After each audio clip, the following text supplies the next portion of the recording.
Sports Flash TV na may dati. Ito ay lagi kang panalo, bakbakan na sigurado, mga balitang Casimero, pasok sa pound for pound. Sam Goodman, papalitan kapag umatras pa kay Inoue. Pag-usapan natin yan mga ka-flash. Pero bago ang lahat, huwag kakalimutang i-like, mag-subscribe at hit ang notification bell para updated ka sa mga bidyong katulad nito.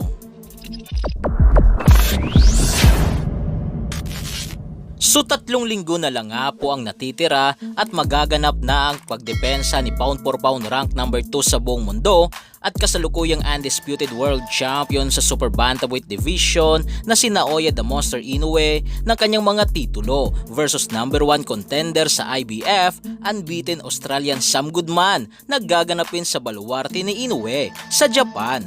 Na kung matatandaan nga po natin, December 24 dapat ang nakatagdang laban ni Inoue at Goodman. Subalit dahil sa natamungkat ni Goodman sa sparring, na pinatunayan naman ito ng kampo ni Goodman sa pamamagitan ng isang video at medical certificate ay na-reschedule ang laban sa January 24, 2025.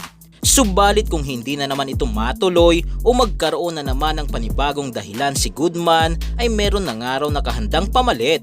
2 araw dito ang pinagpipilian. Wala pa naman binibigay na mga pangalan pero ayon sa report, 1 araw itong Pinoy at Amerikano ang pinagpipilian. At dito nga sa ranking ng IBF, makikita po natin ang isang Pinoy at Amerikano na nanguna. Yan nga ay sina Marlon Tapales at Elijah Pierce, habang ang mga sumunod na Pinoy boxer ay sina Carhamis Martin na rated number 7, number 10 naman si Jerwin Angcahas at number 11 si Janrel Cuadro Alas Casimero. Sa tingin nyo mga ka-flash, sino kaya dito ang pinagpipilian ni Naoya the Monster Inoue?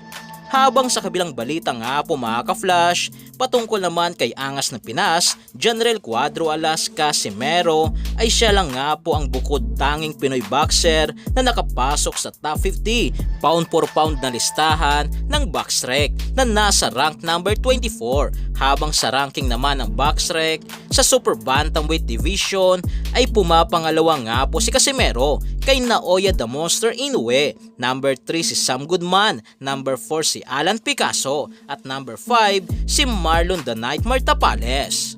So yan lang para sa ating balitang boxing. Ano bang masasabi nyo tungkol dito? Para sa inyong komento at reaksyon ay ikomento nyo lang sa baba. Hanggang sa muli, ito ang The Sports Flash TV. Sports Flash TV na may dati. Ito ay lagi kang panalo, bakbakan na sigurado, mga balitang boxing. Ito laging bago, balitang boxing, laban na kasado.